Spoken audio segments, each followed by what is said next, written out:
一樁醜聞發酵到了網上，東大的法律人不出來談法律了，東大的媒體人不出來談道德了，東大的公知不出來談民主自由了，東大的職人不出來談西方文明了，连東大的拳師們都不出來打拳了。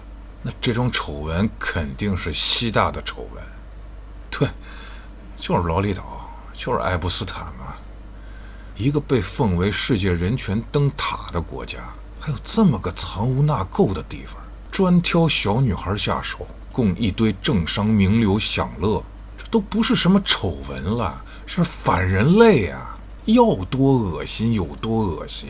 他們自己的司法部公開出來300多萬頁的文件，裡頭一堆的視頻和照片啊！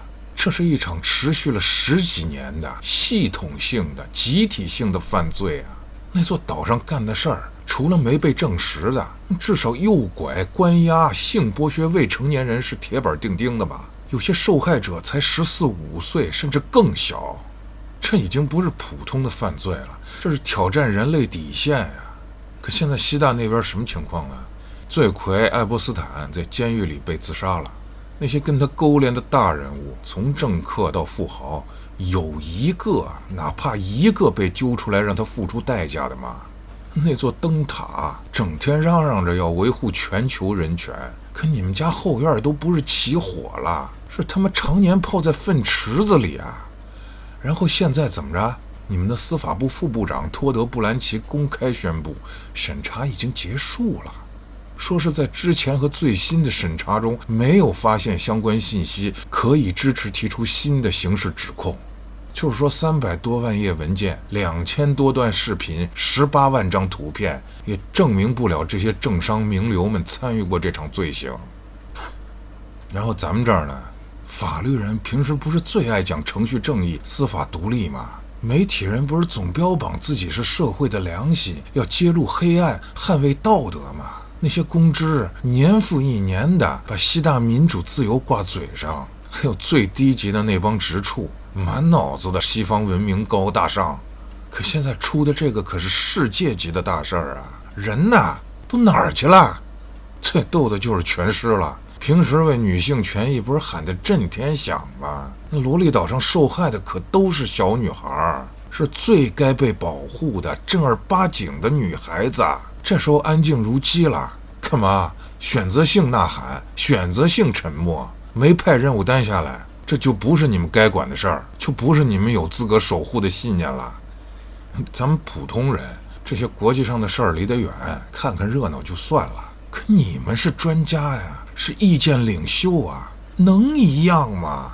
你們吃的不就是公眾關注這碗飯嗎？靠的不就是對社會議題發聲來立人設嗎？那現在碰上這種挑戰人類文明底線的事兒了，那個說他啦，這跟替犯罪分子打掩護沒區別。沉默不是金呀，這種大是大非面前，沉默就是默認，就是縱容犯罪。全世界的人要是都這麼沉默，那敢這麼肆無忌憚的畜生就會越來越多呀。今天受害的是西大的孩子們，明天就可能是任何國家任何地方的孩子。我年輕那會兒，中文媒體上那是變着法兒的給西大富豪們貼金呀。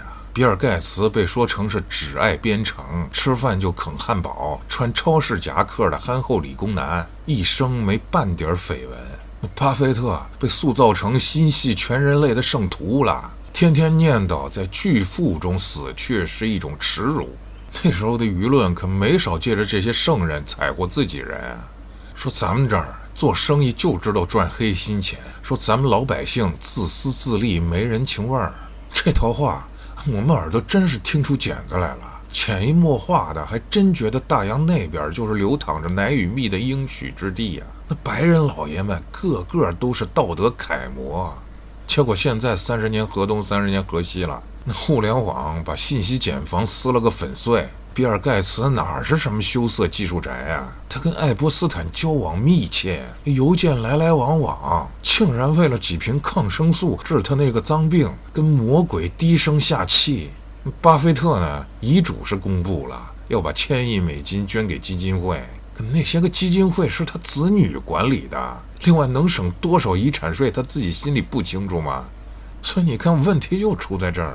咱們這邊吧，某些媒體跟輿論領袖過去幾十年幹的活啊，本質上就是當復讀機、傳聲筒，還是信號不太好的那種，專挑西方主流媒體裡頭光鮮亮麗的那部分傳，一傳就是幾十年。可是你美顏開得再大，蘿莉島這種蛆蟲遍地的地獄，漂不白呀！所以乾脆就集體死机了。法律人不敢深挖，媒體人不敢追蹤調查，公知都成了啞巴了。直處們除了尷尬就是顧左右而言他，還有平時戰鬥力爆表的拳師呢。巴夫略這種全方位的沉默比吵鬧更可怕呀！他們可以对着自个儿家的尘埃雷霆万鈞，整天羡慕讚賞的那家人屋檐下的農莊是視而不見，甚至諱莫如深。這不是眼瞎呀，這是心盲啊，是骨子裡殘留的雙標跟跪拜啊。30年前有人敢靠着信息差給外國人造神，誤導我們，那今天我們就得有勇氣，也有依據，把這些神像拉下來，砸個粉碎吧。這是發生在人類歷史上的滔天罪惡呀！沉默就是幫兇，你得持續追問，堅決要求這些禽獸付出代價。甭管它發生在東方還是西方嘛，這才是人類道德觀該有的樣子。